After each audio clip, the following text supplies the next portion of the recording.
તો મિત્રો આજે આપણે તુવેર ટોઠા બનાવીશું.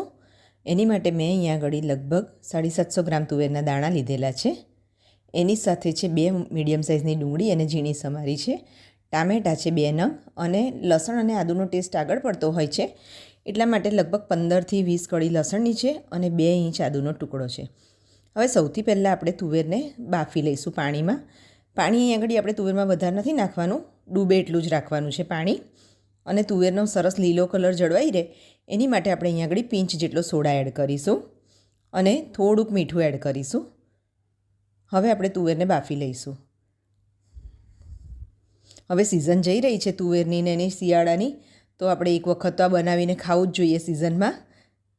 તો હવે આપણે અહીંયા આગળ તુવેર બફાઈ રહી છે ત્યાં સુધી આપણે વઘાર પ્રિપેર કરી લઈએ. અહીંયા એની માટેનો ગ્રેવી અજમો નાખ્યો છે મેં વઘાર માટે. અહીંયા અજમો અને જીરું બંને લઈશું આપણે. એટલે અજમો અને જીરું આપણા સંતળાઈ જાય એટલે આપણે જે આદુ લસણ લીધા હતા એને મેં કચડી લીધેલા છે. એ લગભગ 2 થી 2.5 સ્પૂન જેવું થાય છે. એ આપણે એડ કરી લઈશું ને એને પ્રોપર સંતળાવા દઈશું. સિઝન જતાં જતાં આ બધી વાનગીઓ ખાવાની ખૂબ મજા આવે. પછી ગરમી ચાલુ થઈ જશે ને પછી ખાવાની મજા નહીં આવે આવા લસણ ડુંગળી આગળ પડતા હોય એવા ખોરાક ખાવાની. તો અત્યારે આપણે તુવેર પણ જતી રહે, પહેલાં એકવાર બનાવીને ચોક્કસથી ખાઈ લેવું જોઈએ. હવે આપણે ડુંગળી એડ કરીશું. અહીંયા આગળ 2 જે લીધી હતી એને પણ સાંતળી લેવાની છે. એને આપણે બહુ નથી સાંતળવાની, ટ્રાન્સપરન્ટ થાય ત્યાં સુધી જ સાંતળવાની છે. હવે આપણી ડુંગળી થઈ ગઈ છે એટલે આપણે એમાં ટામેટાં એડ કરી લઈશું.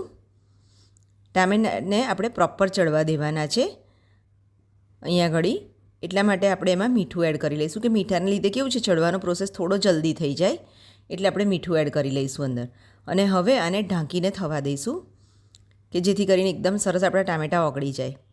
તો મિત્રો તમે પણ તમારા ઘરે શું રેસીપી નવી બનાવો છો એ મને ચોક્કસથી જણાવજો, તો મને પણ એમાં સુધારો કરવાની કે નવી બનાવવાની ખબર પડે એટલા માટે. તો જો આપણા ટામેટાં ઘણા બધા સાંતળાઈ ગયા છે, તમે જોઈ શકો છો ને, પણ હજુ એકદમ ઓગળ્યા નથી. હવે આ સ્ટેજ પર આપણે થોડો મસાલો કરી લઈએ. એમાં બેઝિક જ મસાલા કરવાના છે. હળદર છે, મરચું છે, પણ અહીંયા હું કાશ્મીરી લાલ મરચું લઉં છું એટલે મેં પ્રમાણ થોડું વધારે રાખ્યું છે. તમે તમારા રીતે તીખાશના લીધે વધતું ઓછું કરી શકો છો પ્રમાણ મરચાંનું. એને પ્રોપર હલાવી અને હવે એને ઢાંકીને ફરી થવા દઈશું થોડી વાર માટે. જો આપણું સરસ ચડી ગયું છે ને, હવે આ સ્ટેજ પર આપણે એમાં તુવેર એડ કરી લઈશું. જો તુવેર આપણી કેટલી સરસ ચડી ગઈ છે, એકદમ સરસ. હવે આપણે તુવેર જે છે બફાઈને રેડી થઈ ગઈ છે એને પાણી સાથે જ એડ કરી લેવાની છે અહીંયા આગળ. અને એને પણ થોડીવાર થવા દેવાની છે, ઉકળવા દેવાનું છે આ મિક્સરને, કે જેથી કરીને તુવેરના દાણામાં પણ મસાલો પ્રોપરલી ભળી જાય. એને ઢાંકીને આપણે થવા દઈશું એટલે સરસ અંદર બધો મસાલો મિક્સ થઈ જાય અને ખાવાની મજા આવે. તો જો આપણા તુવેર ટોઠા સરસ રીતે થઈ ગયા છે. આમાં આ જ રીતનું ટેક્સચર જોઈએ, નહીં બહુ રસાવાળું કે નહીં એકદમ ડ્રાય, આ રીતનું સેમી લિક્વિડ જેવું જોઈએ. આપણા રેડી છે. તો ચાલો મિત્રો એને સર્વ કરી લઈએ.